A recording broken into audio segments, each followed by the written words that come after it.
This is a late 19th century mahogany cavalry chest.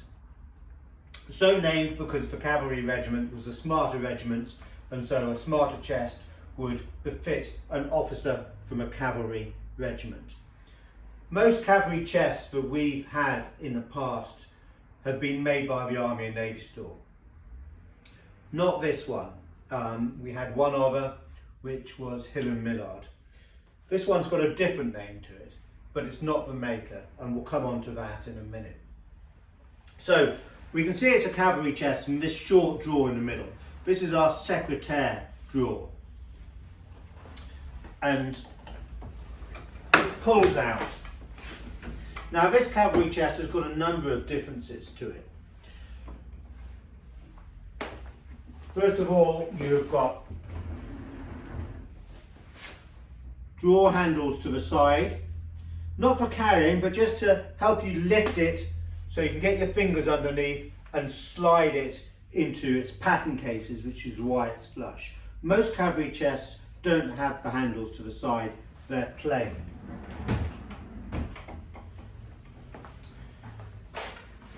Another difference is that it's got these brass lined holes here, and those are to take a pair of candlesticks to help you see whilst you're working. Now you've got your writing slope here, and to raise that, if you lift it all the way up, there is a stationary rack at the back with these little supports here, and that rests on like that, just so you can get to work. But what is also different about it is that at the back of the writing slope area you have got a dressing mirror. So we'll release that, and then that will fall forward, and underneath here we've got an inset brass row of teeth and a little arm here which will sit on it at the right angle for you to shave or brush your hair, wax your moustache, whatever you're going to do. Now normally on the Army and Navy store versions of these chests there will be a secret compartment under here, and you release it from pressing a button under this section. Not this one. It's got this desk tidy area here, but no hidden compartment, just an area that you can put your fingers underneath to access, but it's not hidden. It's got a Sampson & Morden & Co. lock, so quite a good maker of locks. And Sampson & Morden, of course, S. Morden & Co. were known for their propelling pencils, and also made a number of other things. We've had a railway companion glass decanter made by them. But a good maker, and so that's a nice sign of quality. So if we put the mirror back, push that catch across, undo that stay arm, and that will drop down there nicely. Now, I said it's got a different name to the chest. Well, let me take out this drawer and show it to you. It's stamped here, H. Mawer and Stephenson, London. That's for Harry Mawer and Stephenson.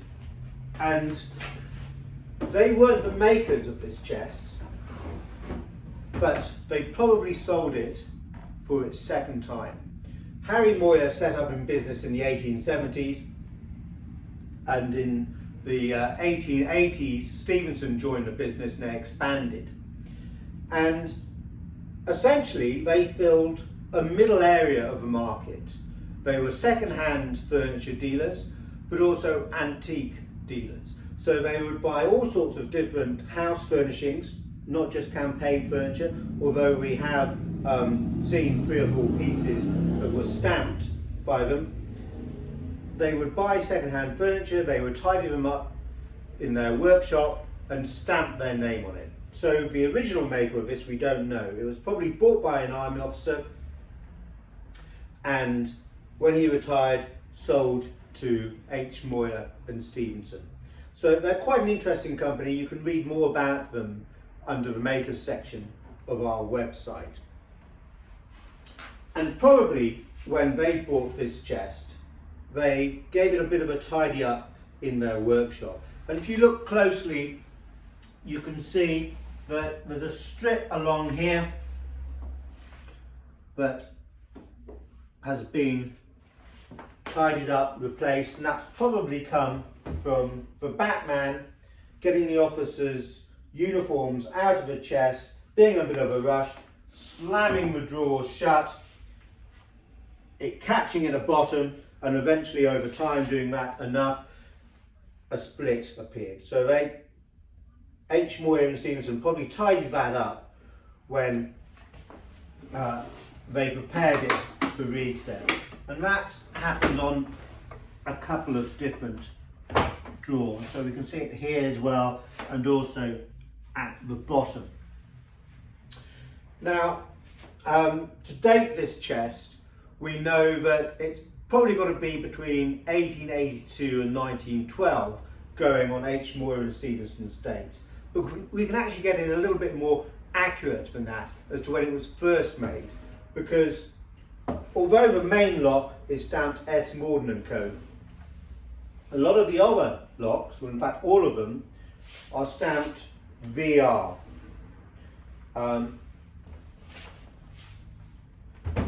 It's quite clear on that one, but I'll bring out one of the smaller ones to show you, just because it's going to be easier. So we can also see that they're ash lined, and a little bit faded on this one, but on the lock it's stamped VR with a crown. Now Victoria died in 1901, so it must have been made before she died. If it was made just after, it would be stamped ER. So there you go. A good cavalry chest, resold by H. Mawer and Stephenson. We don't know the original maker, but it's certainly unusual in having the mirror and the candles that fit and the handles to the side. English, mahogany, late 19th century.